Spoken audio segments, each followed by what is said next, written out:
एक सन्यासी की।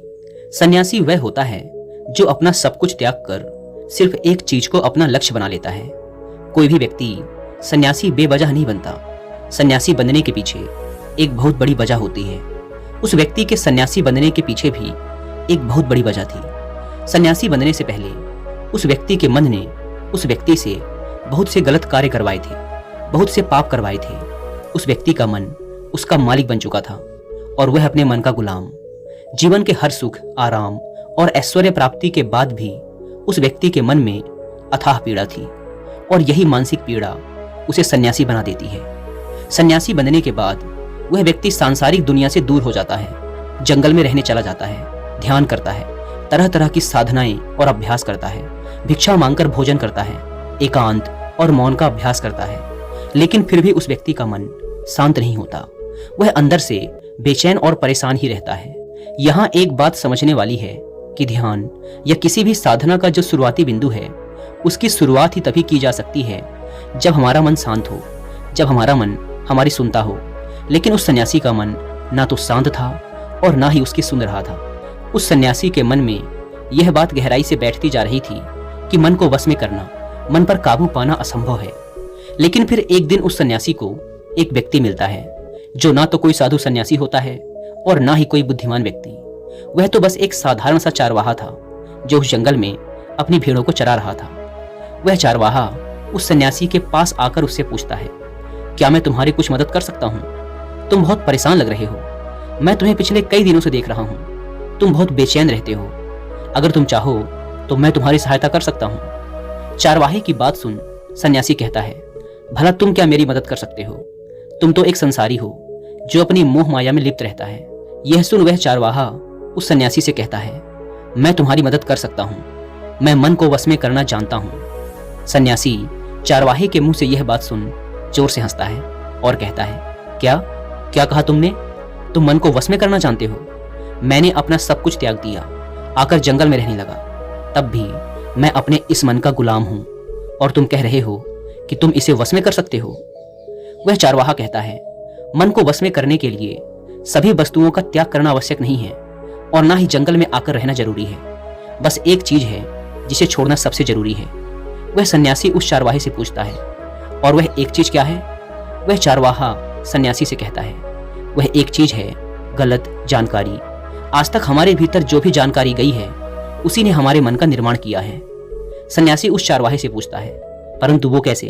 वह चारवाहा समझाते हुए कहता है, मान लो तुमने आज तक अपने जीवन में सेब का फल नहीं खाया, तुम्हें सेब के स्वाद के बारे में कुछ भी नहीं पता, तो क्या तुम्हारा मन कभी सेब खाने को कर सकता है? नहीं ना। इसीलिए हमारे मन का निर्माण जानकारी से होता है। वह सन्यासी उस चारवाहे की बात से प्रभावित हो जाता है और उससे कहता है, क्या आप इस बारे में मुझे और विस्तार से समझा सकते हैं? वह चारवाहा उस सन्यासी से कहता है, अगर तुम अपने मन को वश में करना चाहते हो तो अब मेरी बातों को ध्यान से सुनना। तुम अपने मन को वश में केवल तभी कर सकते हो जब तुम अपने मन की जड़ों को देख पाओगे।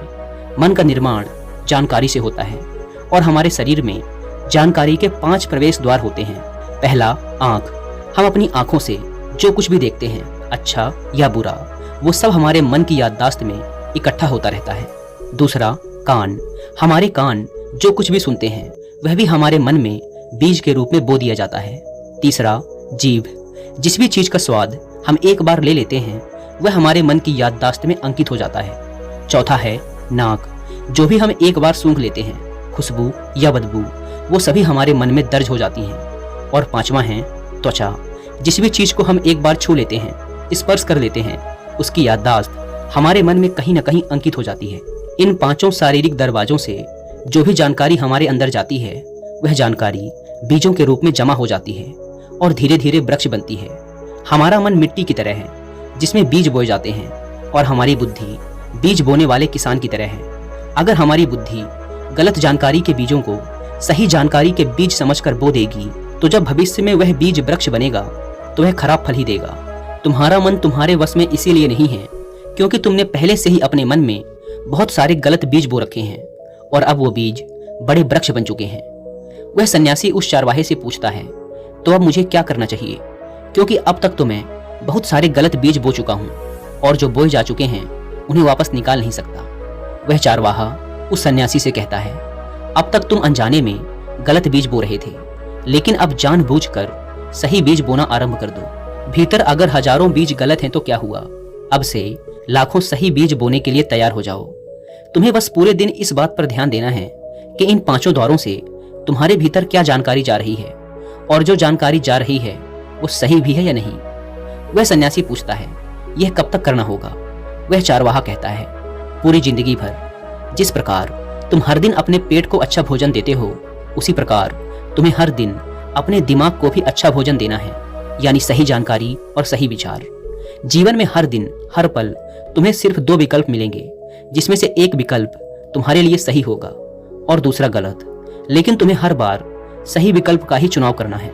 हमेशा याद रखना, सही विकल्प का चुनाव करते समय तुम्हारे भीतर पीड़ा पैदा हो सकती है, लेकिन वह पीड़ा सिर्फ कुछ समय ही रहेगी। इसीलिए चाहे तुम्हारे अंदर कितनी ही पीड़ा क्यों ना हो, तुम्हें हर बार सही का ही चुनाव करना है। जितनी बार तुम सही चुनोगे, उतनी बार तुम अपने अंदर एक सही बीज बोओगे, और जिस दिन तुम्हारे अंदर के सही बीजों की संख्या गलत बीजों की संख्या से अधिक हो जाएगी, उस दिन तुम्हारा मन तुम्हारे बस में होगा।